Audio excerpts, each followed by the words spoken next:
Ghanaians, the unity of this continent starts from here, because the determination, the self-determination of Africa started from here. When you got your first independence, we knew that day, that one day South Africa will be free. And when Frelimo won in Mozambique, we celebrated in South Africa as if that was our freedom.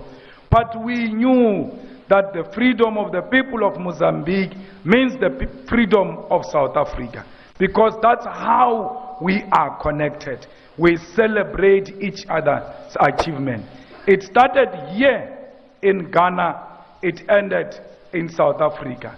The unity of Africa must start here in Ghana, and will capture it in South Africa, because we always followed the leadership of the Ghanaian people. The economic freedom of Africa will start in South Africa. We want our land. We make no apology when we say we want our land. Our land was stolen, and we want it back without paying a cent. And no one must pay for a cent everywhere in Africa when they demand the expropriation of land without compensation. These people came and stole your car, and later on you discover your car. They say, it's true, it's your car, but pay us before you get this car back. And when you ask them why, you say, I must pay. They say, we have put Mac wheels, we have improved the car, therefore you must pay us, irrespective of them being in possession of stolen property. Anyone in possession of stolen property is a criminal, and therefore anyone in possession of our land without our permission is a land thief, is a criminal, and must be identified as such. When I say to you, demand the land, and will lead that struggle from South Africa, I know land brings about everything. For you to have a hair salon, you need land. For you to have a small shop of IT, you need land. The beautiful beaches belongs to the land. The mineral resources, the gold, iron ore, copper, and all types of mineral resources belong to the land. That's why when they came to Africa, they did not steal our women or our men. They stole the land. They knew women and men will come with the land. That's why we need to start from where they started when they offended us. We need to take the land, because once we take the land, they will start respecting us. You will never be respected if you don't own property. It doesn't matter if all of us in South Africa own property. As long as the people of Namibia, as long as the people of Ghana do not own the land, then our land ownership is meaningless, because when you go to the USA, they don't see South African, they see an African. West, they can't differentiate between South Africa and Ghana. That's why all of us must reclaim the land and the mineral resources of the land and the natural resources of the land, so that when we move all over the world, when they see a black person, they should know these are the property owners of their own continent and their own land. So when we fight for economic freedom, we should do so without being ashamed. Because political freedom that Kwame Nkrumah achieved and generations after him achieved is meaningless without economic freedom. You can vote until you are purple. As long as there is no bread on the table, that vote is meaningless. You must vote when you arrive at home. You must find bread.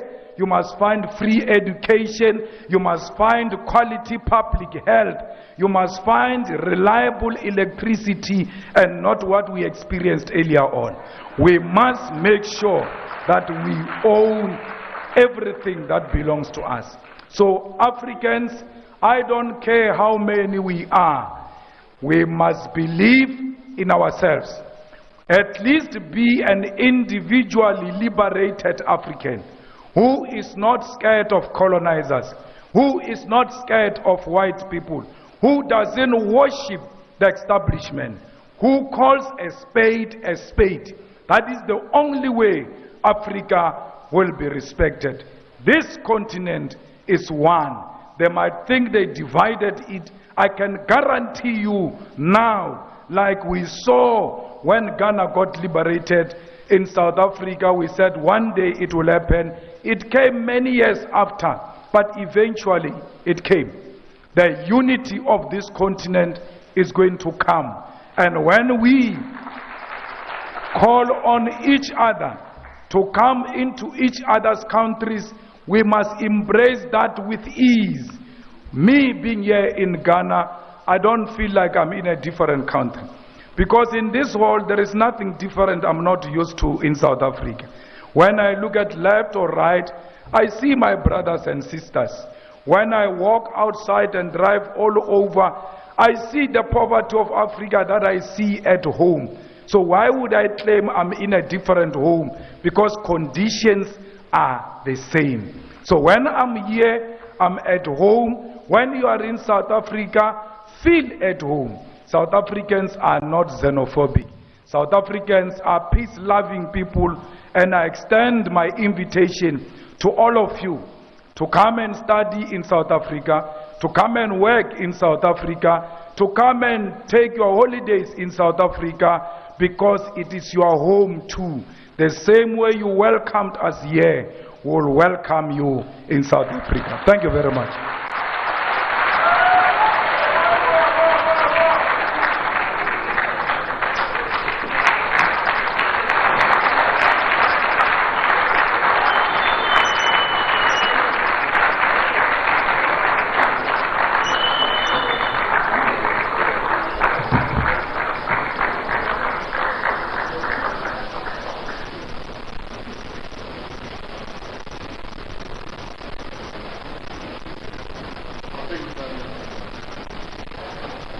Well, thank you very much. Round of applause again, ladies and gentlemen. Wow.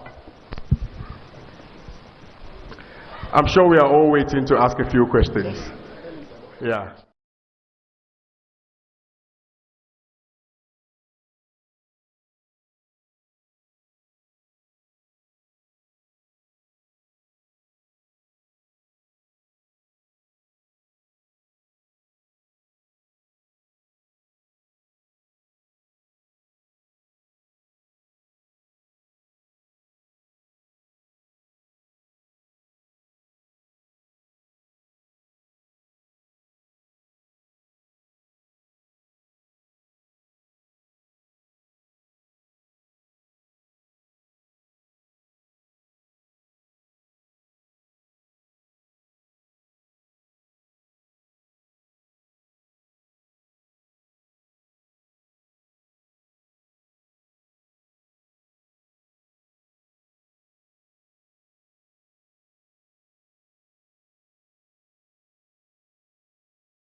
Why are they not implementing what he is coming out with?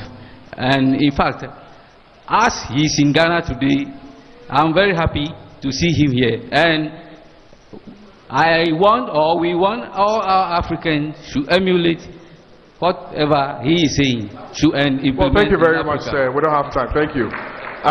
There was a hand over there, the guy in blue.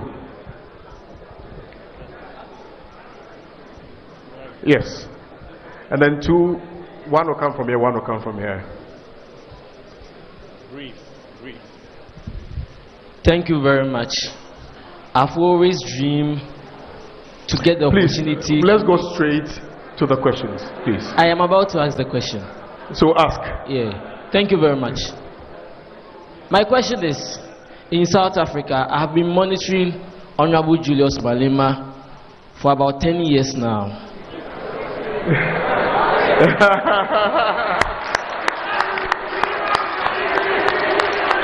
I have about 500 of his videos on my phone here.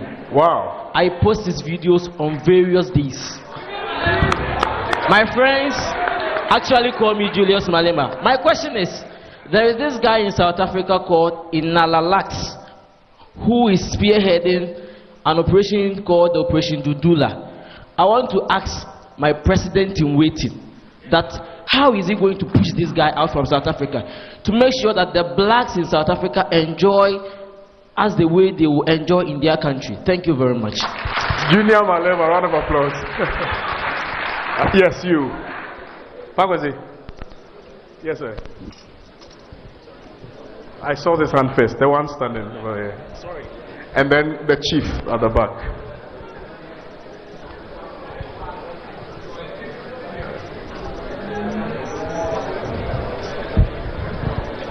Thank you very much. My name is John Achuka Kito, a constituency executive of Lejekugu, but hails from North Tongue. What I want to find out for Comrade Julius is that there's a problem in Africa. I won't illustrate my position with a political party, but I'm going to illustrate it A and B. I thank Honorable Okujeto. He just looked at me because I thought I come from North Tongue. There's a problem in Africa, A and B. If you are in A and there's a wrong going on in A, in your submission, you talk about, you call names, thieves, criminals. In Ghana, Africa, if there is a corruption going on in A, you can come out and say it. When you say it, you are the black sheep of the family. So I want to find out, do we really want to build Africa? The hypocrisy and the pretense is one too many. I thank God that my MP is here. He's a very vocal person. Let us speak truth to power. That is the only way Africa will come out from the deteriorating and the disgrace we go through. I won't talk much. Thank you very much. Aluta. The last one. Aluta. The man at the back in green. I saw him first. Respectfully. Respectfully. Yes, sir.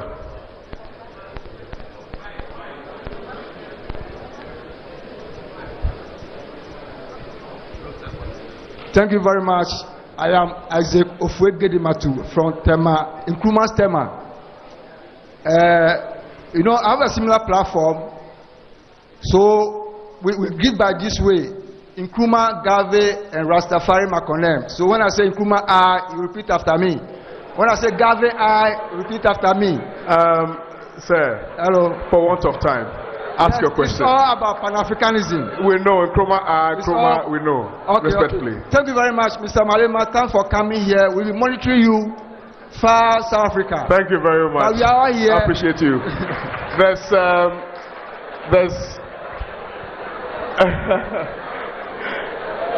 Mkweli. Yes. Yes.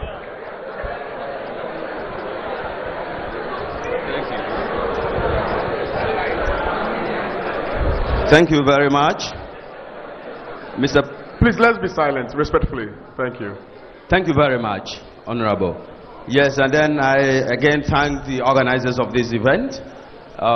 My name is, let me mention, okay, I'm Engineer Dr. Bright Sugbe of African Development Council.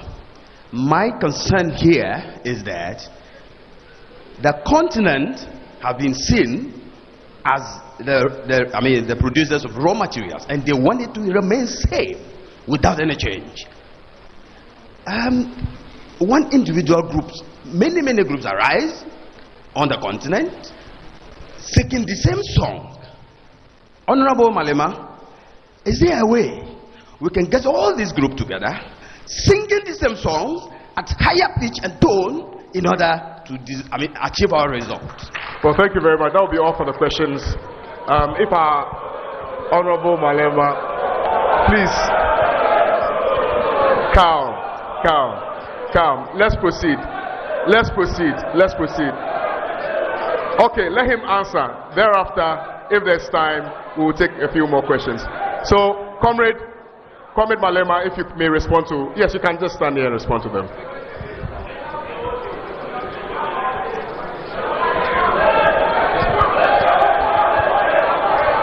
No, thank you. Yeah. Please, let's be calm. Choboy. Thank you. So, thank you very much. I think most of the points were just complimentary, more than anything. Ntlantla is not a definition of South Africa.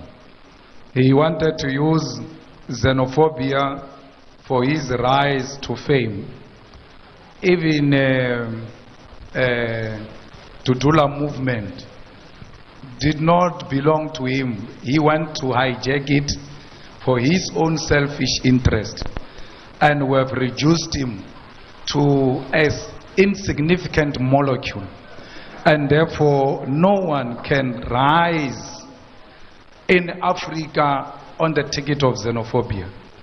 That is the beginning and the end of your political career. So anyone who says such politics is not worth entertaining, because they are short-lived politics and they will never be sustained, because politics are based on history, on philosophy, on ideology.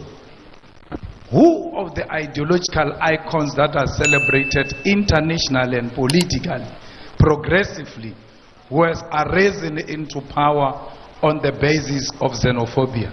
So that's why it's not sustainable. So please, such individuals who seek to project us as wrong people in South Africa, do not take them to heart. I like that. You see, speak truth to power. But please don't want to be liked. A lot of us, we suffer from wanting to be liked, especially being liked by people in power, because you seek favors. I seek no favor, for because I believe in myself. So you ought to believe in yourself. If you are an engineer like my brother here, if you are a doctor like my sister here, you've got the qualifications, you've got what it takes.